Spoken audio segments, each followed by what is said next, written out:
BBC বাংলার television অনুষ্ঠান BBC প্রবাহে আপনাদের সবাইকে স্বাগত জানাচ্ছি। আমি শারমিন রমা। শুরুতেই দেখে নেব আজ কি থাকছে। ভারতীয় আকাশ যুদ্ধের ইতিহাসে এক যুগের অবসান। জাতিসংঘে ইসরায়েলের সদস্য পদ স্থগিতে কাজ করবে ওআইসি। গাজায় যুদ্ধবিরতির দাবিতে ইসরায়েল জুড়ে বিক্ষোভ। ইরানি রাষ্ট্রদূতকে বহিষ্কার করল অস্ট্রেলিয়া, দূতাবাস বন্ধ। ডিপার্টমেন্ট অব ওয়্যার করতে চায় যুক্তরাষ্ট্র। এবার বিস্তারিত। দীর্ঘ 6 দশক পর ভারতের বিমান বাহিনীতে এক ঐতিহাসিক অধ্যায়ের সমাপ্তি ঘটতে চলেছে। মূলত 62 বছর ধরে ভারতের আকাশ প্রতিরক্ষায় ব্যবহৃত রুশ মিগ-21 জঙ্গি বিমানকে নিজেদের বহর থেকে বাদ দিতে যাচ্ছে দেশটির বিমান বাহিনী। গত সপ্তাহে রাজস্থানের বিকানেরের নাল বিমান ঘাঁটি থেকে বিমান বাহিনী প্রধান এয়ার চিফ মার্শাল অরূপ প্রকাশ সিং এককভাবে মিগ-21 উড়িয়ে এই যুদ্ধ বিমানকে প্রতীকী বিদায় জানান। আগামী 26 সেপ্টেম্বর চণ্ডীগড়ে আনুষ্ঠানিক অবসরের মাধ্যমে মিগ-21 অধ্যায়ের ইতি টানা হবে। জানা যায় 1963 সালে চণ্ডীগড় থেকে মিগ-21 প্রথমবার ভারতীয় বিমান বাহিনীতে যুক্ত হয়েছিল। একসময় বিশ্বের সবচেয়ে বেশি উৎপাদিত সুপারসনিক জেটগুলোর মধ্যে অন্যতম ছিল এটি। 60টিরও বেশি দেশে ব্যবহৃত হয়েছিল মিগ-21, যার উৎপাদন সংখ্যা ছিল 11,000-এরও বেশি। এয়ার চিফ মার্শাল অরূপ প্রকাশ সিং জানান, 1985 সালে তার মিগ-21 চালানোর অভিজ্ঞতা হয়। তখন তিনি তেজপুরে টাইপ 77 সংস্করণ চালাতেন। ভারতের অসংখ্য পাইলটের কাছে এই বিমান ছিল প্রথম পাঠশালা। ভারতীয় বিমান বাহিনীর হয়ে 1965 সালের যুদ্ধ থেকে শুরু করে 1971 সালের যুদ্ধ পর্যন্ত এই বিমান বিশেষ ভূমিকা পালন করে। পরবর্তীতে কার্গিল যুদ্ধেও এই বিমান গুরুত্বপূর্ণ ভূমিকা রাখে। তবে যুগের পরিবর্তনে প্রযুক্তির উন্নতি হওয়ায় এখন এই মডেলের বিমান ব্যবহারে সীমাবদ্ধতা তৈরি হয়েছে। পুরনো নকশা, যন্ত্রাংশের রক্ষণাবেক্ষণ জটিলতার কারণে মিগ-21 কে অবসরে পাঠানোর সিদ্ধান্ত নেয় ভারত। এর জায়গা নিতে আসছে দেশীয় প্রযুক্তিতে তৈরি হালকা জঙ্গি বিমান তেজস, আধুনিক রাফায়েল ও সু-30 MKI। 1971 সাল থেকে এ পর্যন্ত দুর্ঘটনায় মিগ-21 বিধ্বস্ত হয়েছে 400টিরও বেশি। প্রাণ হারিয়েছে 200-র বেশি পাইলট ও 50 জন বেসামরিক নাগরিক, যার কারণে এটিকে ফ্লাইং কফিন বা উইডো মেশিন নামেও ডাকা হয়। জাতিসংঘে ইসরায়েলের সদস্যপদ স্থগিত করতে কাজ করবে ইসলামী সহযোগিতা সংস্থা তথা ওআইসি।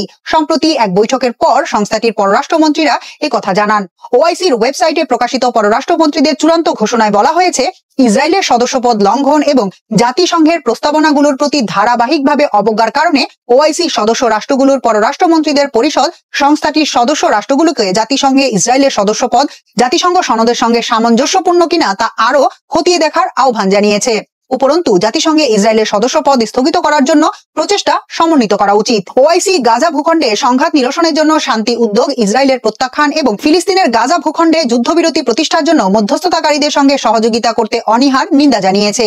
বিবৃতিতে আরো বলা হয়, ওআইসি সদস্য রাষ্ট্রগুলোর পররাষ্ট্রমন্ত্রীদের পরিষদ ইসরায়েলের একগুঁয়েমি এবং মধ্যস্থতাকারীদের তুষ্টিকরণের প্রচেষ্টার প্রতি সাড়া দিতে অস্বীকৃতির নিন্দা প্রকাশ করছে। যদিও এ ভূখণ্ডের বিরুদ্ধে আগ্রাসন শুরু হওয়ার প্রায় 2 বছর পেরিয়ে গেছে। এতে আরো বলা হয়, এটি চলমান যুদ্ধ ও অবরোধের জন্য ইসরায়েলকে সম্পূর্ণরূপে দায়ী করে, যার ফলে মানবিক বিপর্যয়, জিম্মি ও বন্দীদের চলমান আটক এবং বেসামরিক নাগরিকদের মৌলিক মানবিক সহায়তা থেকে বঞ্চিত করা হচ্ছে। 2023 সালের অক্টোবর থেকে গাজায় সামরিক অভিযান চালাচ্ছে ইসরায়েল। প্রায় 2 বছর ধরে চলা ইসরায়েলি হামলায় গাজায় প্রায় 63,000 ফিলিস্তিনি নিহত হয়েছেন। সামরিক অভিযানের ফলে দুর্ভিক্ষের মুখোমুখি এখানকার প্রায় 20 লাখ ফিলিস্তিনি। গত নভেম্বরে আন্তর্জাতিক অপরাধ আদালত গাজায় যুদ্ধ অপরাধ এবং মানবতা বিরোধী অপরাধের জন্য নেতানিয়াহু এবং তার সাবেক প্রতিরক্ষা মন্ত্রী ইয়োভ গ্যালান্টের বিরুদ্ধে গ্রেফতারি পরোয়ানা জারি করে। এছাড়াও এই ভূখণ্ডে যুদ্ধ চালানোর জন্য ইসরায়েল আন্তর্জাতিক বিচার আদালতে গণহত্যার মামলার মুখোমুখি। এদিকে গাজায় যুদ্ধবিরতির দাবিতে ইসরায়েল জুড়ে বিক্ষোভ চলছে। ফিলিস্তিনি যোদ্ধাদের হাতে আটক থাকা বাকি জিম্মিদের দ্রুত ফিরিয়ে আনার দাবি জানিয়েছেন বিক্ষোভকারীরা। মঙ্গলবার সকাল থেকে সারা দেশে সমাবেশ করছেন তারা। এই লক্ষ্যে গাজায় ইসরায়েলি জিম্মিদের পরিবার ও তাদের সমর্থকরা দেশব্যাপী সংগ্রাম দিবস পালনের ডাক দিয়েছেন। এই বিক্ষোভের আয়োজন করেছে হোস্টেজেস অ্যান্ড মিসিং ফ্যামিলিজ ফোরাম নামের একটি গ্রুপ, যারা অনেকদিন ধরেই জিম্মিদের মুক্তির বিষয়টিতে সরকারকে সর্বোচ্চ অগ্রাধিকার দেওয়ার কথা বলে আসছে। তেল আবিবে মার্কিন দূতাবাসের সামনে ইসরায়েলের পতাকা প্রদর্শনের মাধ্যমে এই বিক্ষোভ শুরু হয়। ইসরায়েলের প্রধান সড়ক অবরোধ করে এই বিক্ষোভ চলছে। বিক্ষোভকারীরা ইয়াকুম জংশনের কাছে কোস্টাল হাইওয়ে টায়ার জ্বালিয়ে দেওয়ায় যান চলাচল বন্ধ হয়ে যায়। দেশ জুড়ে মহাসড়কগুলোতে এখন গাড়ির দীর্ঘ সারি দেখা যাচ্ছে। যুদ্ধবিরতি চুক্তিতে পৌঁছাতে সাহায্য করতে মার্কিন প্রেসিডেন্ট ডোনাল্ড ট্রাম্পের প্রতি আহ্বান জানিয়েছেন বিক্ষোভকারীরা। এরই মধ্যে সবশেষ যুদ্ধবিরতি নিয়ে প্রস্তাব তুলেছে কাতার ও মিশরের মধ্যস্থতাকারীরা। প্রায় 1 সপ্তাহ পরেও এ বিষয়ে ইসরায়েল এখনো কোনো সাড়া দেয়নি। যদিও প্রধানমন্ত্রী বেনিয়ামিন নেতানিয়াহুর দাবি, তিনি সকল জিম্মিদের মুক্তি এবং যুদ্ধ শেষ করার জন্য অবিলম্বে আলোচনা শুরু করছেন। অস্ট্রেলিয়ায় কমপক্ষে দুটি ইহুদি বিরোধী হামলার জন্য ইরানকে অভিযুক্ত করা হয়েছে। এই অভিযোগে ক্যানবেরায় ইরানের রাষ্ট্রদূতকে বহিষ্কারের সিদ্ধান্ত নিয়েছেন অস্ট্রেলিয়ার প্রধানমন্ত্রী অ্যান্থনি আলবানিজ। মঙ্গলবার অস্ট্রেলিয়ার রাজধানী ক্যানবেরায় সংবাদ সম্মেলনে এই হামলাকে অস্ট্রেলিয়ায় সামাজিক সংহতি নষ্ট এবং বিভেদ সৃষ্টির প্রচেষ্টা হিসেবে বর্ণনা করেছেন প্রধানমন্ত্রী আলবানিজ। তিনি জানান, এটা সম্পূর্ণরূপে অগ্রহণযোগ্য এবং অস্ট্রেলিয়ার সরকার দৃঢ় এবং সুনির্দিষ্ট পদক্ষেপ নিচ্ছে। অস্ট্রেলিয়ায় নিযুক্ত ইরানি রাষ্ট্রদূতকে তলব করে তাকে বহিষ্কারের কথা জানানো হয়েছে। অস্ট্রেলিয়ার প্রধানমন্ত্রী জানান, অস্ট্রেলিয়া ইরানের রাজধানী তেহরানে তাদের দূতাবাসের কার্যক্রম স্থগিত করেছে এবং তাদের সব কূটনীতিককে তৃতীয় কোনো দেশে স্থানান্তরিত করেছে। এ সময় অস্ট্রেলিয়া সরকার ইরানের বিপ্লবী গার্ড কর্পসকে সন্ত্রাসী সংগঠন হিসেবে তালিকাভুক্ত করার জন্য আইন প্রণয়ন করবে বলেও জানান। অস্ট্রেলিয়ান কর্মকর্তারা জানান, গত বছর 10 অক্টোবর সিডনির লুইস কন্টিনেন্টাল কিচেন এবং 6 ডিসেম্বর মেলবোর্নের অ্যাডাস ইসরায়েলি সিনাগগে হামলার ঘটনা ঘটেছিল। অস্ট্রেলিয়ার পররাষ্ট্রমন্ত্রী পেনি ইয়ং জানান, ইরানের রাষ্ট্রদূত আহমেদ সাদেগি এবং তার 3 সহকর্মীকে অবাঞ্ছিত ব্যক্তি ঘোষণা করা হয়েছে এবং দেশ ত্যাগের জন্য 7 দিন সময় বেঁধে দেওয়া হয়েছে। দ্বিতীয় বিশ্বযুদ্ধের পর অস্ট্রেলিয়া এই প্রথম কোনো রাষ্ট্রদূতকে বহিষ্কার করল এবং তেহরানে অস্ট্রেলীয় রাষ্ট্রদূতকেও প্রত্যাহার করা হয়েছে। যুক্তরাষ্ট্রের প্রতিরক্ষা মন্ত্রণালয়ের নাম পরিবর্তনের পরিকল্পনা করেছে ট্রাম্প প্রশাসন। বর্তমানে ডিপার্টমেন্ট অফ ডিফেন্সের পরিবর্তে এর নামকরণ করা হতে পারে ডিপার্টমেন্ট অফ ওয়ার। সোমবার মার্কিন প্রতিরক্ষা মন্ত্রী পিট হেগসেথ হোয়াইট হাউসে এক সংবাদ সম্মেলনে এই পরিকল্পনার ইঙ্গিত দেন। তবে কংগ্রেসের অনুমোদন ছাড়া এই পরিবর্তন কার্যকর হবে কিনা তা এখনো স্পষ্ট নয়। এই অনুষ্ঠানে president Donald Trump national guard মোতায়েন প্রসঙ্গে বক্তব্য রাখেন।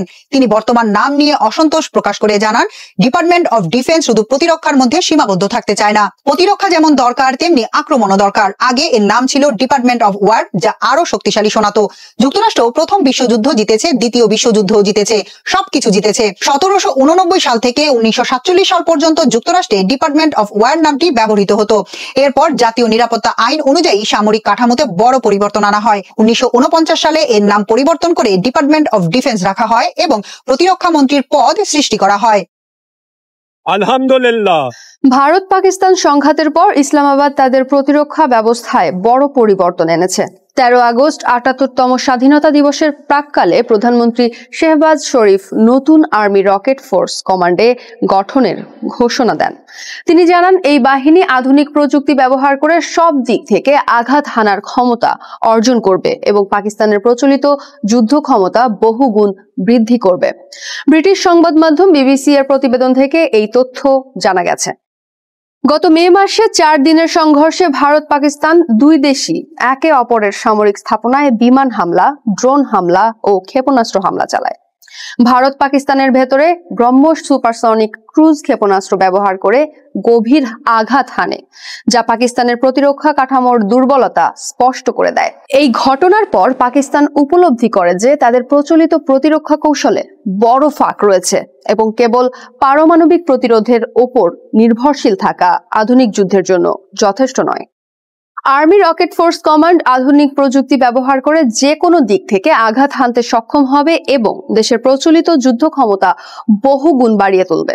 ARFC মূলত সেনাবাহিনীর একটি নতুন শাখা, যার কাজ প্রচলিত ক্ষেপণাস্ত্র বাহিনীকে একত্রিত করে তাদের পরিচালনা ও মোতায়েনকে আরো কার্যকর করা। পারমাণবিক অস্ত্র নিয়ন্ত্রণ আগের মতোই স্ট্র্যাটেজিক প্ল্যান্স ডিভিশন এবং ন্যাশনাল কমান্ড অথরিটির হাতে থাকলেও ARFC সরাসরি সেনাবাহিনীর জেনারেল হেডকোয়ার্টার্সের তত্ত্বাবধানে কাজ করবে। এর নেতৃত্ব দেবেন একজন 3 তারকা জেনারেল, যা এই বাহিনীর কৌশলগত গুরুত্ব আরো স্পষ্ট করে তোলে। নিরাপত্তা বিশ্লেষকদের মতে ARFC মূলত পাকিস্তানের প্রতিরক্ষার 3টি মূল দিককে শক্তিশালী করবে। পারমাণবিক সীমা অতিক্রম না করেই ভারতের ভেতরে দূরবর্তী লক্ষ্যবস্তুকে গভীরে আঘাত হানতে সক্ষম হবে। সংঘাতের সময় দ্রুত ক্ষেপণাস্ত্র সম্পদ মোতায়েনের সক্ষমতা বাড়াবে, যা অপারেশনাল প্রস্তুতি বৃদ্ধি করবে। এছাড়াও এটি স্বল্পমেয়াদী প্রতিক্রিয়ার জন্য নয়, বরং ভবিষ্যতের সংঘাত মাথায় রেখে গৃহীত একটি দীর্ঘমেয়াদী কৌশলগত পদক্ষেপ। বর্তমানে এই বাহিনীর হাতে রয়েছে ফাতাহ-1, যার পাল্লা 140 কিলোমিটার এবং 250 থেকে 400 কিলোমিটার পাল্লার ফাতাহ-2, যেগুলো মে মাসের সংঘাতে ব্যবহৃত হয়েছিল। এছাড়া হাতফ-1 এবং আবদালির মতো 500 কিলোমিটারের কম পাল্লার রকেটও এই কমান্ডের অধীনে থাকবে। এই ক্ষমতা পাকিস্তানকে পারমাণবিক অস্ত্র ব্যবহার না করেই ভারতের ভেতরের লক্ষ্যবস্তুতে গভীর আঘাত হানার সুযোগ দেবে। আন্তর্জাতিক পর্যবেক্ষকরা মনে করছেন এটি কোনো তাৎক্ষণিক প্রতিক্রিয়া নয়, বরং দীর্ঘমেয়াদী প্রতিরক্ষা কৌশলের অংশ। বিশ্বের অন্যান্য পারমাণবিক শক্তিধর রাষ্ট্রের মতো পাকিস্তানও এখন প্রচলিত যুদ্ধের জন্য নির্ভুল আক্রমণ ক্ষমতা গড়ে তুলছে। মে মাসের সংঘাতের আরেকটি শিক্ষা হলো পাকিস্তানের বিদ্যমান পারমাণবিক প্রতিরক্ষা কৌশল ভারতের আক্রমণ ঠেকাতে যথেষ্ট নয়। উদাহরণস্বরূপ, ব্রাহ্মস ক্ষেপণাস্ত্রের আঘাতের সময় পাকিস্তান তার বাবর ক্রুজ ক্ষেপণাস্ত্রকে প্রচলিত আক্রমণে ব্যবহার করতে পারেনি, কারণ তা কেবল পারমাণবিক মিশনের জন্য সংরক্ষিত। ফলে নতুন এই কমান্ড গঠন পাকিস্তানের প্রতিরক্ষা কাঠামোর একটি বড় শূন্যতা পূরণের প্রচেষ্টা, যা ভবিষ্যতের সংঘাতে দ্রুত ও কার্যকর প্রতিক্রিয়া জানাতে পারবে। গাজার খান ইউনিসের আল নাসের হাসপাতালে পরপর 2 বার বোমা হামলা করেছে ইসরায়েল। মূলত হাসপাতালের এই উঁচু সিঁড়ি লক্ষ্য করেই হামলা চালানো হয়েছে, যেখানে সাংবাদিকরা দাঁড়িয়ে আশেপাশের দৃশ্য ক্যামেরায় ধারণ করতেন। একজন ব্যক্তি যখন হামলায় আহত একজনের পোশাক নিয়ে দাঁড়িয়েছিলেন, তখনই দ্বিতীয় হামলাটি হয়। হামলায় ওই ব্যক্তি বেঁচে গেলেও ওখানে 20 জন নিহত হয়, যার মধ্যে 5 জন সাংবাদিক। তারা কোনো সতর্কতা না দিয়েই হামলা করেছে, তারা টার্গেট করেই হামলা করেছে, তাও পরপর 2 বার। এটি রয়টার্সের ক্যামেরাম্যানের যন্ত্রপাতি। প্রথম হামলায় তিনি নিহত হন। নিহত ক্যামেরাম্যানের নাম হুসাম আল মাসরি। দ্বিতীয় দফা হামলায় এপির সাংবাদিক মারিয়াম আবু দাগা, আল জাজিরা ও মিডল ইস্ট আইয়ের সাংবাদিক মোহাম্মদ সালামা, ফ্রিল্যান্স সাংবাদিক মোয়াজ আবু তাহা এবং মিডল ইস্ট আইয়ের ফ্রিল্যান্স সাংবাদিক আহমদ আবু আজিজ নিহত হন। 2023 সালে গাজায় হামলা শুরুর পর থেকে বিবিসি সহ আন্তর্জাতিক সংবাদ মাধ্যমের প্রতিবেদকদের সেখানে প্রবেশ করতে দেয় না ইসরায়েল। গাজার সংবাদের জন্য আন্তর্জাতিক সংবাদ মাধ্যমগুলো স্থানীয় সাংবাদিকদের উপর পুরোপুরি নির্ভর করে। মানবাধিকার সংস্থাগুলো বলছে, স্বাস্থ্যকর্মী ও সাংবাদিকদের উপর হামলা কাম্য নয়, এটি যুদ্ধাপরাধ। আমরা লক্ষ্য করছি যে ইসরায়েল ক্রমাগত সাংবাদিকদের লক্ষ্য করে হামলা চালিয়ে যাচ্ছে। আন্তর্জাতিক মানবাধিকার আইনে এটা যুদ্ধাপরাধ। ইসরায়েল হিসাব নিকাশ করেই সাংবাদিকদের ওপর ক্রমাগত হামলা চালাচ্ছে, যাতে নতুন করে গাজায় শুরু করা অভিযানে যে গণহত্যা ও মানবাধিকার লঙ্ঘন হচ্ছে তার কোনো চিত্র যাতে প্রকাশ্যে না আসে। ইসরায়েলের প্রধানমন্ত্রী বেনিয়ামিন নেতানিয়াহু বলছেন, এই হামলা একটি অনাকাঙ্ক্ষিত দুর্ঘটনা, তারা এটির তদন্ত করবে। ইসরায়েলি সেনাবাহিনী বলছে তারা সাংবাদিক ও সাধারণ মানুষকে লক্ষ্য করে হামলা করেনি। আমরা একটি জটিল বাস্তবতার মধ্যে অভিযান চালাচ্ছি। হামাসের যোদ্ধারা বেসামরিক লোকদের ঢাল হিসেবে ব্যবহার করছে, এমনকি হাসপাতালেও তারা আশ্রয় নিচ্ছে। নাসের হাসপাতাল থেকেও তারা কার্যক্রম চালাচ্ছে। এই যুদ্ধ থামাতে এবং ইসরায়েলি জিম্মিদের উদ্ধার করতে তৎপরতা চালাচ্ছেন যুক্তরাষ্ট্রের প্রেসিডেন্ট ডোনাল্ড ট্রাম্প। তিনিও বলছেন, ইসরায়েলের এই হামলায় তিনি খুবই নাখোশ। তারা কোনো একটা সময়ে গিয়ে হয়তো মীমাংসা করবে, কিন্তু আমি বলছি তাদের দ্রুত সমঝোতায় আসতে হবে। এত মানুষ মারা যেতে পারে না। কেউ অক্টোবরের 7 তারিখকে ভুলে যাবে না। এটা খুবই মর্মান্তিক ছিল। 2023 সাল থেকে এখন পর্যন্ত গাজায় প্রায় 200 সাংবাদিক নিহত হয়েছেন। সম্প্রতি সেখানে নতুন করে অভিযান শুরুর পর সাংবাদিক হত্যার সংখ্যাও বেড়েছে। ইসরায়েল নিজেদের অপরাধ ঢাকতে সাংবাদিকদের লক্ষ্যবস্তু করছে কিনা সে প্রশ্ন তুলছে মানবাধিকার সংস্থা ও আন্তর্জাতিক সংবাদ মাধ্যমগুলো। পদত্যাগ করুন, নয়তো জোর করে সরিয়ে দেব। 22 আগস্ট যুক্তরাষ্ট্রের কেন্দ্রীয় ব্যাংক ফেডারেল রিজার্ভ বা ফেড গভর্নর লিসা কুককে এমন হুঁশিয়ারি দেন প্রেসিডেন্ট ডোনাল্ড ট্রাম্প। সে কথা গায়ে মাখেননি কুক, তবে পার পাননি তিনি। শেষ পর্যন্ত নির্বাহী আদেশে তাকে বরখাস্ত করেছেন মার্কিন প্রেসিডেন্ট। কিন্তু প্রশ্ন হলো, কেন লিসা কুকের ওপর ক্ষুব্ধ ট্রাম্প?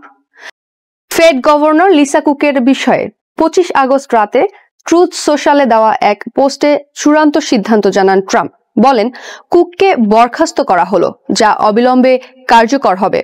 আর এক্ষেত্রে সংবিধান লঙ্ঘন হয়নি বলেও দাবি ট্রাম্পের। তিনি জানান, 1913 সালে ফেডারেল রিজার্ভ আইনে তাকে দেওয়া ক্ষমতা বলে এ সিদ্ধান্ত নিয়েছেন তিনি। ফেড গভর্নর লিসা কুকের বিরুদ্ধে বন্ধকি ঋণের অভিযোগ এনেছেন ট্রাম্প। তার ভাষ্য, মার্কিন জনগণ বিশ্বাস করে ফেডের দায়িত্বে থাকা ব্যক্তিরা সৎ ও স্বচ্ছ, অথচ কুক বাড়ি কেনার ঋণের জন্য ভুয়া তথ্য দিয়েছেন। এ ধরনের আর্থিক অনিয়ম গুরুতর অপরাধ। ট্রাম্পের মতে এটি কুকের সততা ও যোগ্যতা নিয়েও প্রশ্ন তুলেছে। আর ট্রাম্পপন্থী ফেডারেল হাউজিং ফাইন্যান্স এজেন্সির প্রধান বিল পুটের ভাষ্য, কুক মিশিগান ও আটলান্টার দুটি আলাদা বাড়িকে নিজের প্রধান ঠিকানা দেখিয়েছেন, কেননা এতে তিনি ঋণ নেওয়ার সময় কম সুদের সুবিধা পেয়েছেন, আর একেই মূলত বন্ধকি ঋণ জালিয়াতি হিসেবে দেখা হচ্ছে। কুকের বিরুদ্ধে করা প্রেসিডেন্ট ট্রাম্পের এসব অভিযোগ অবশ্য এখনো প্রমাণিত হয়নি, তবে তার আগেই কুককে বরখাস্ত করেছেন তিনি। আর এতেই প্রশ্ন উঠেছে, কেন হঠাৎ কুকের ওপর ক্ষুব্ধ হলেন ট্রাম্প, নাকি এর পেছনে রয়েছে অন্য কোনো কারণ? লিসা কুক ছিলেন পূর্ব মিশিগান স্টেট ইউনিভার্সিটির সাবেক অধ্যাপক। 2022 সালের মে মাসে তাকে ফেডের গভর্নর করেন সাবেক প্রেসিডেন্ট জো বাইডেন। তাছাড়া ফেড বোর্ডের প্রথম কৃষ্ণাঙ্গ নারীও ছিলেন কুক। সেই তাকেই এবার সরিয়ে দিয়েছেন ট্রাম্প। ফলে চলতি মাসের শুরুতে গভর্নর আন্দ্রিয়ানা কুগলের পদত্যাগের পর কুকের চেয়ারটিও এখন শূন্য, যেখানে এখন তিনি নিজের পছন্দ মতো সদস্যদের দিয়ে বোর্ড পূরণ করার সুযোগ পাবেন। আর তাছাড়া ক্ষমতায় এসেই ফেড চেয়ারম্যান জিরোম পাওয়েলকে সরানোর চেষ্টা করেছিলেন ট্রাম্প, প্রকাশ্যে সমালোচনাও করেছিলেন। তবে এখন জিরোম ইস্যুতে অনেকটাই শান্ত হয়েছেন ট্রাম্প, কেননা আগামী মে মাসেই শেষ হতে যাচ্ছে জিরোমের মেয়াদ। প্রেসিডেন্ট ট্রাম্পের আনা এসব অভিযোগের বিরুদ্ধে কুকের ভাষ্য, সব তথ্য সংগ্রহ করে স্বচ্ছভাবে উপস্থাপন করবেন তিনি। একই সঙ্গে তিনি জানান, কয়েকটি টুইটের কারণে আমাকে ভয় দেখিয়ে পদ ছাড়াতে পারবে না কেউ। এদিকে ট্রাম্পের এই পদক্ষেপ মার্কিন কেন্দ্রীয় ব্যাংকের স্বাধীনতা নিয়ে উদ্বেগ আরো বাড়িয়ে তুলেছে। সুদের হার কমানোর জন্য তীব্র চাপের মুখে পড়েছে ফেড, অথচ রাজনৈতিক হস্তক্ষেপের শিকার না হয়েই সুদের হার নির্ধারণের ক্ষমতা আছে ফেডের, যা কিনা ভোক্তা এবং ব্যবসার জন্য ঋণের খরচকে প্রভাবিত করে। ফেডের এই নীতি মার্কিন অর্থনীতিতে আস্থার একটি মূল উপাদান হিসেবে বিবেচিত হয়।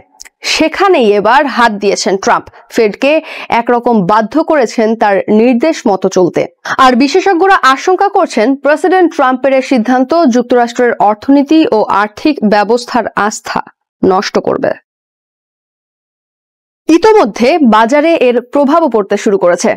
ট্রাম্প কুককে বরখাস্ত করার ঘোষণা দেওয়ার পরপরই শেয়ার বাজার সূচক S&P 500 এর ফিউচার 0.2% কমে গেছে। বিপরীতে নিরাপদ বিনিয়োগ হিসেবে পরিচিত সোনার দাম সামান্য বেড়েছে। আইন অনুযায়ী গুরুতর অপরাধ বা অনিয়ম করলেই ফেড গভর্নরকে বরখাস্ত করতে পারেন প্রেসিডেন্ট।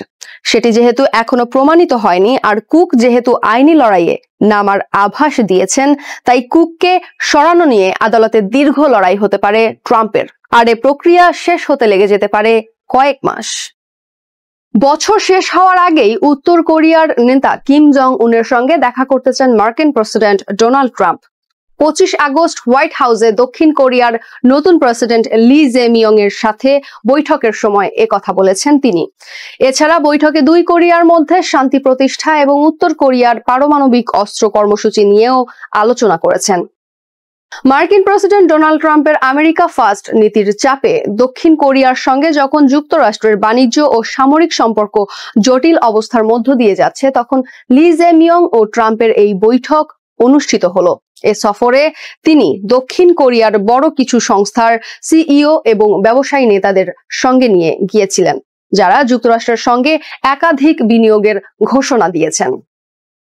দক্ষিণ কোরিয়ার বিমান সংস্থা কোরিয়ান এয়ার জানিয়েছে, তারা বোয়িং থেকে 103টি বিমান এবং ইঞ্জিন কিনবে। এছাড়া জিই এরোস্পেস ও সিএমএফ ইন্টারন্যাশনালের সঙ্গে একটি রক্ষণাবেক্ষণ প্রোগ্রাম কিনবে, যার মোট মূল্য হবে $50 বিলিয়ন। অন্যদিকে হুন্ডাই মোটর গ্রুপ জানিয়েছে, তারা যুক্তরাষ্ট্রে বিনিয়োগের পরিমাণ $21 বিলিয়ন থেকে বাড়িয়ে $26 বিলিয়ন করবে। শীর্ষ সম্মেলনের পর যুক্তরাষ্ট্র দক্ষিণ কোরিয়া ব্যবসায়িক বৈঠকে লি জানান, দক্ষিণ কোরিয়ার বিভিন্ন ব্যবসা প্রতিষ্ঠান মিলিয়ে মোট প্রায় $150 বিলিয়ন বিনিয়োগ করবে বলে আশা করা যাচ্ছে। বৈঠকে লি ট্রাম্পকে বেশ কিছু বিশেষ উপহার দেন। এর মধ্যে ছিল ট্রাম্পের প্রচারণার slogan make America great again লেখা দুটি কাউবয় টুপি, একটি বিশেষভাবে বানানো গলফ পটার এবং অন্যটি কোরিয়ার ঐতিহাসিক একটি টার্টল শিপ মডেল। গলফপ্রেমী ট্রাম্পের উদ্দেশ্যে লি মজা করে বলেন, উত্তর কোরিয়ায় একটা ট্রাম্প টাওয়ার বানানো উচিত যাতে আমি পিয়ংইয়ংয়েও গলফ খেলতে যেতে পারি। ট্রাম্প এ মন্তব্য শুনে হাসতে হাসতে বলেন, কিম জং উনও আমার সঙ্গে দেখা করতে চান, আমিও চাই তার সাথে দেখা করতে। শিগগিরই আমাদের দুজনের মধ্যে আলোচনা হতে পারে এবং আপনি এতে আমাদের সাহায্য করবেন। অবশ্য সিএনএন এর প্রতিবেদন অনুযায়ী গত জুন মাসে দক্ষিণ কোরিয়ার সাবেক প্রেসিডেন্ট ইয়ন সুক ইয়োলকে অভিশংসন করে নতুন প্রেসিডেন্ট হিসেবে নির্বাচিত হন লি জে-মিয়ং। প্রেসিডেন্ট হিসেবে নির্বাচিত হওয়ার পরই হোয়াইট হাউস সফর করেন তিনি। সে সময় উত্তর কোরিয়ার নেতা কিম জং উনের সঙ্গে সাক্ষাৎ করে আলোচনার মাধ্যমে দুই কোরিয়ার মধ্যে শান্তি প্রতিষ্ঠার প্রক্রিয়াটি পুনরায় শুরু করতে ট্রাম্পকে অনুরোধ করেছিলেন মিয়ং।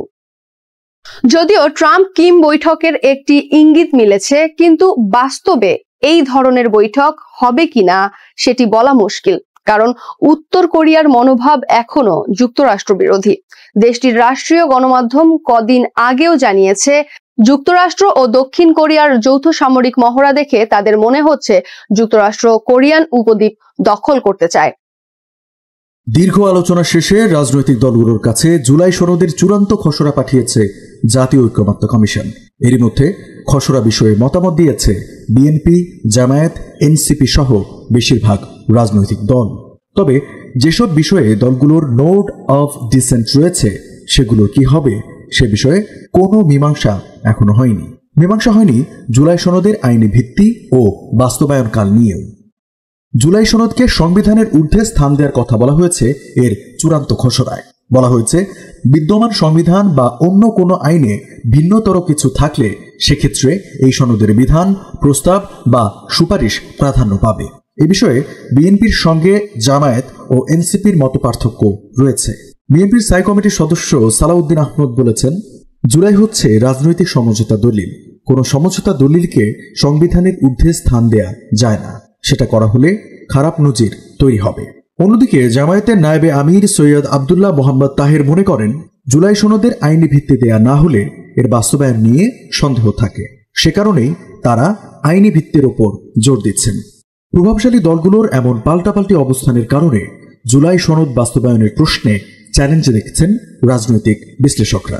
আমি বিএনপির সঙ্গে একমত এবং আমার মনে হয় অনেকেই একমত হবেন যে সংবিধানের উপর কোনো কিছু থাকতে পারে না, এটা হতেই পারে না, তাহলে সংবিধানের কোনো ভ্যালু নেই। তো সেটা একটা অ্যাবসার্ড ব্যাপার এবং লক্ষ্য করে দেখবেন এগুলো নিয়ে কিন্তু এনসিসি এবং জামাত আর বেশি কথা বলছে না এই বিষয়টা নিয়ে।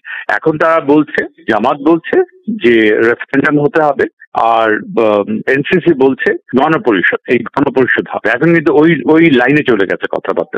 আগে আমার যা একটু ধারণা ছিল যে মিনিমাম যতটুকু ঐক্যমত হয়েছে সেটাই জুলাই সনদ হবে এবং এর একটা লিগ্যাল স্ট্যাটাস দেওয়া হবে সংবিধানের ভিতরে।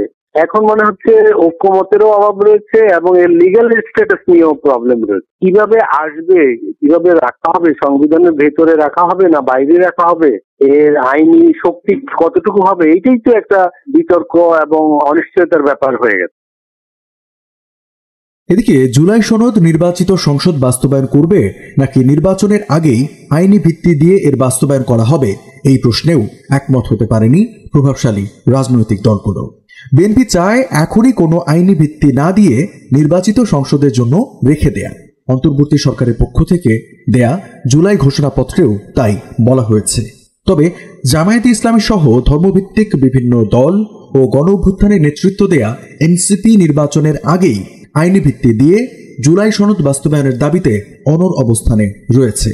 সেক্ষেত্রে জুলাই সনদের ভবিষ্যৎই অনিশ্চয়তায় পড়েছে বলছেন রাজনৈতিক বিশ্লেষকরা। কোনো কিছুই আমার কাছে এখনো মনে হচ্ছে না যে আইনি অর্থে, সাংবিধানিক অর্থে কোনো ম্যাচিওরড স্টেজে আমরা পৌঁছেছি। বিএনপি বলছি যে আমি এগুলো মানি না, আমি তো প্রমিসই করলাম না, আমি তো কোনো অঙ্গীকার করলাম না। এবং আমি যখন ক্ষমতায় যাব, আমার যদি 2/3 থাকে আমার সিট, সেক্ষেত্রে আমার ক্ষমতা আছে সংবিধানকে পরিবর্তন করার, তো আমি করে দিব। যার জন্যই ওই যে এনসিসি এবং জামাত বলছে যে এই ইলেকশনের আগেই একটা লিগ্যাল ফ্রেমওয়ার্ক দিয়ে এটাকে আটকানো। জুলাই সনদ যদি তৈরি না হয়, এটা যদি আইনি মর্যাদাই ঠিক না করা যায়, তাহলে তো এর বাস্তবায়নও অনিশ্চিত থাকবে। তাহলে তো 24-এর গণ অভ্যুত্থান থেকে আমরা আসলে বাস্তবে একটা নির্বাচন ছাড়া আর কিছুই পাবো না। এমনকি জুলাই সনদ ছাড়া নির্বাচনও অনিশ্চয়তা পড়বে।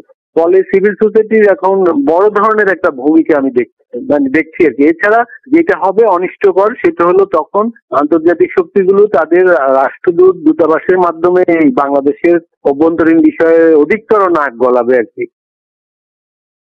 তারা বলছেন, পাল্টাপাল্টি অবস্থান বা মতপার্থক্য থাকার পরও প্রভাবশালী দলগুলো সহ বেশিরভাগ দলই হয়তো জুলাই সনদে স্বাক্ষর করবে, কিন্তু ভোটের পরে সেই সনদের গুরুত্ব কতটা থাকবে সেটি নিয়ে প্রশ্ন থেকে যাবে।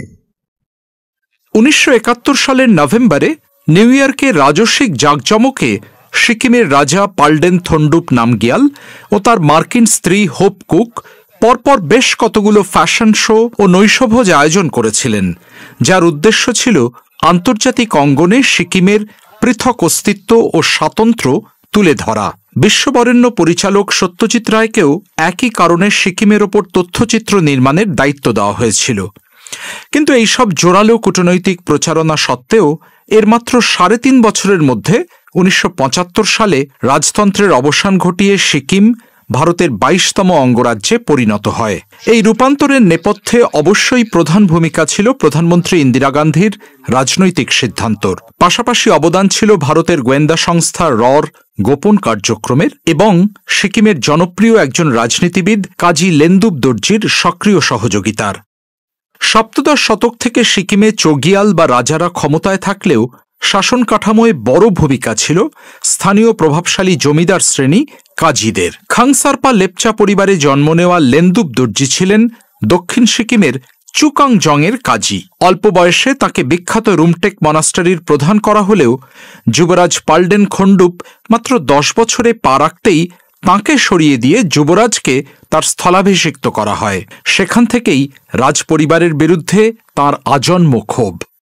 সিকিমের জনসংখ্যার সিংহভাগই ছিল নেপালি বংশোদ্ভূত, যারা রাজপরিবারের চোখে প্রায় দ্বিতীয় শ্রেণীর নাগরিক হলেও কাজী পরিবার তাদের চাষের জন্য জমি জমা দিয়ে জনপ্রিয়তা অর্জন করেছিল। এর জোরেই লেন্দুপ দর্জি হয়ে ওঠেন বিশেষ করে নেপালিদের মধ্যে সবচেয়ে প্রভাবশালী রাজনৈতিক নেতা। তিনি প্রথমে সিকিম প্রজামণ্ডল, পরে সিকিম ন্যাশনাল কংগ্রেস গঠন করে রাজতন্ত্র বিরোধী আন্দোলন শুরু করেন। স্বাধীনতার পর বেশিরভাগ দেশীয় রাজ্য ভারতে একীভূত হলেও সিকিমকে রাখা হয়েছিল প্রোটেক্টরেটের বিশেষ মর্যাদায়। পণ্ডিত নেহেরু সিকিমকে জোর করে ভারতের সঙ্গে যুক্ত করতে চাননি, কিন্তু 1971 সালের পর প্রধানমন্ত্রী ইন্দিরা গান্ধী সেই নীতি পাল্টান। একদিকে চীন সীমান্তের চাপ, অন্যদিকে ভুটানের জাতিসংঘে সদস্যপদ পেয়ে যাওয়া, সব মিলিয়ে দিল্লি আর সিকিমকে স্বাধীন রাখতে চায়নি। ইন্দিরা গান্ধীর নির্দেশে রয়ের প্রধান RN কাও অপারেশন সিকিম শুরু করেন, যার লক্ষ্য ছিল রাজতন্ত্রকে দুর্বল করে গণতন্ত্রপন্থীদের ক্ষমতায় আনা। এই কাজেই হাত মেলানো হয় লেন্দুপ দর্জির সঙ্গে। তাঁর দলকে আর্থিক সহায়তা ও সংগঠিত করার দায়িত্ব নেন ভারতীয় গোয়েন্দারা। 1974 সালে ভারতের তত্ত্বাবধানে সিকিমে যে নির্বাচন হয় তাতে লেন্দুপ দর্জির দল 32টির মধ্যে 31টি আসনেই জেতে। তিনি প্রধানমন্ত্রী হন এবং ভারতের সঙ্গে ঘনিষ্ঠ সম্পর্ক চেয়ে আইনসভায় প্রস্তাব আনেন। চোগিয়াল এর কঠোর বিরোধিতা করলেও ভারতের সঙ্গে সিকিমের সংযুক্তি তখন ছিল নেহাত কিছু সময়ের অপেক্ষা। 1975 সালের এপ্রিল মাসে সিকিমের আইনসভা 2টি প্রস্তাব পাশ করে: ভারতের সঙ্গে পূর্ণ সংযুক্তি ও চোগিয়ালের অপসারণ। ভারতের সঙ্গে সংযুক্তির প্রস্তাবে গণভোটেও বিপুল সমর্থন মেলে, যদিও অনেকে সেই ভোট রিগড ছিল বলে মনে করেন। অবশেষে 16ই মে 1975 সিকিম আনুষ্ঠানিকভাবে ভারতের অঙ্গরাজ্যে পরিণত হয়। সম্প্রতি যে ঘটনার 50 বছর পূর্ণ হল। সিকিমের ভারতের অংশ হয়ে ওঠার এই কাহিনীতে 2 নারী চরিত্রর ভূমিকা ছিল বিশেষ তাৎপর্যপূর্ণ। প্রথমজন কাজী লেন্দুপ দর্জির স্ত্রী এলাইজা মারিয়া, যিনি ছিলেন একজন বেলজিয়ান অ্যারিস্টোক্র্যাট। বুদ্ধিদীপ্ত ও উচ্চাকাঙ্ক্ষী এই নারী ছিলেন কাজীর রাজনৈতিক শক্তির অন্যতম স্তম্ভ। কাজীর স্ত্রী হিসেবে তাঁকে বলা হতো কাজিনী। তিনি দেশ বিদেশের সংবাদ মাধ্যমে সিকিমের রাজপরিবারের বিরুদ্ধে তীক্ষ্ণ সব লেখা লিখে জনমত গড়ে তুলেছিলেন। ব্যক্তিগতভাবে তাঁর ইচ্ছা ছিল একদিন সিকিমের ফার্স্ট লেডি হওয়া, এমনটাও জানিয়েছেন কোনো কোনো গবেষক। দ্বিতীয়জন ছিলেন চোগিয়ালের স্ত্রী হোপ কুক, মার্কিন এক সম্ভ্রান্ত পরিবারের তরুণী। মাত্র ১৯ বছর বয়সে হিমালয় নিয়ে গবেষণা করতে দার্জিলিংয়ে এসে তিনি সিকিমের যুবরাজের প্রেমে পড়েন। থন্ডুপকে বিয়ে করার পর তিনি হয়ে ওঠেন সিকিমের গিয়ালমো বা রানী। ভারতে অনেকে তাকে সিআইএর চর বলে সন্দেহ করলেও এর কোনো প্রমাণ মেলেনি। তবে তাঁর পরিকল্পনাতেই গ্যাংটকে স্কুলের বাচ্চারা ভারতের বিরুদ্ধে স্লোগান দিয়েছিল, যা দিল্লিকে ক্ষুব্ধ করে তোলে। চোগিয়ালের সঙ্গে সম্পর্ক ভেঙে যেতে হোপ কুক অবশ্য ১৯৭৪ সাল নাগাদ সন্তানদের নিয়ে আমেরিকায় ফিরে যান। অন্যদিকে কাজিনী শেষ দিন পর্যন্ত লেন্দুপ দর্জির পাশেই ছিলেন। লেন্দুপ দর্জি সিকিমের প্রথম মুখ্যমন্ত্রী হলেও তার ক্ষমতা কিন্তু বেশিদিন টেকেনি। ১৯৭৯ সালের নির্বাচনে তার দল সম্পূর্ণ বিধ্বস্ত হয় এবং রাজনীতির মঞ্চ থেকে তাঁকে কার্যত বিদায় নিতে হয়। এরপর সস্ত্রীক কালিম্পংয়ে গিয়ে থাকতে শুরু করেন তিনি। স্ত্রীর মৃত্যুর পর তাঁকে একরকম নিঃসঙ্গ জীবন কাটাতে হয়েছে, যদিও মৃত্যুর কিছুকাল আগে তাঁকে পদ্মবিভূষণ ও সিকিম রত্ন উপাধিতে ভূষিত করেছিল সরকার। শেষ জীবনে তিনি এক ইন্টারভিউতে ক্ষোভ প্রকাশ করেছিলেন ভারত তাঁকে ব্যবহার করে পরে একরকম ছুঁড়েই ফেলেছে। অন্যদিকে চোগিয়াল থন্ডুপ নামগিয়ালও শেষ জীবনে মোটেই সুখী ছিলেন না। রাজ্যপাট হারানোর পাশাপাশি স্ত্রীও ছেড়ে চলে গিয়েছিলেন, বড় ছেলেও সড়ক দুর্ঘটনায় মারা যান। তিনি নিজে নিউ ইয়র্কে ক্যান্সারে মারা যান মাত্র ৫৮ বছর বয়সেই। লেন্দুপ দর্জির বিরুদ্ধে অনেকে আজও দেশ বেচে দেওয়ার অভিযোগ আনেন, তাঁকে ভারতের এজেন্ট বলে গালাগাল দেন। আবার তাঁর সমর্থকরা দাবি করেন তিনি সিকিমে সংখ্যাগরিষ্ঠ নেপালি বংশোদ্ভূত সাধারণ মানুষের অধিকার প্রতিষ্ঠা করেছিলেন, রাজপরিবারের নির্যাতনের অবসান ঘটিয়েছিলেন। গোটা ভারতের মধ্যে একমাত্র সিকিমেই সেই রাজ্যের স্থায়ী বাসিন্দাদের কোনো আয়কর দিতে হয় না। এই বিশেষ সুবিধা আদায় করার পেছনেও লেন্দুপ দর্জির ভূমিকা ছিল। তবু এটাও ঠিক, সিকিমে বর্তমান প্রজন্মের অনেকেই তার নামও জানেন না। ইতিহাসের পৃষ্ঠায় তিনি রয়ে গিয়েছেন এক বিতর্কিত চরিত্র হিসেবেই। সিকিমের ভারতভুক্তির কাহিনী শুধু ভূরাজনীতির পাঠই নয়, এতে মিশে আছে ব্যক্তিগত উচ্চাকাঙ্ক্ষা, জাতিগত সংঘাত ও আন্তর্জাতিক কূটকৌশলেরও নানা মোচড়। চোগিয়াল ও কাজীর দীর্ঘদিনের বৈরিতা, তাদের দুই বিদেশিনী স্ত্রীর ভিন্নমুখী ভূমিকা, ভারতের গোয়েন্দা সংস্থার গোপন অভিযান, সব মিলিয়ে এই ইতিহাস যেন এক টানটান পলিটিক্যাল থ্রিলার। সিকিম আজ ভারতের একটি শান্ত ও সম্পন্ন অঙ্গরাজ্য, কিন্তু তার সেই পথ চলার পেছনে ছিল বিশ্বাসঘাতকতার অভিযোগে অভিযুক্ত এক নেতার আজন্ম সংগ্রাম আর একটি প্রাচীন রাজবংশের পতনের ট্র্যাজিক ইতিহাস। সবাইকে শুভকামনা জানিয়ে আমি শারমিন রমা আজ এখানেই বিদায় নিচ্ছি। ভালো থাকবেন।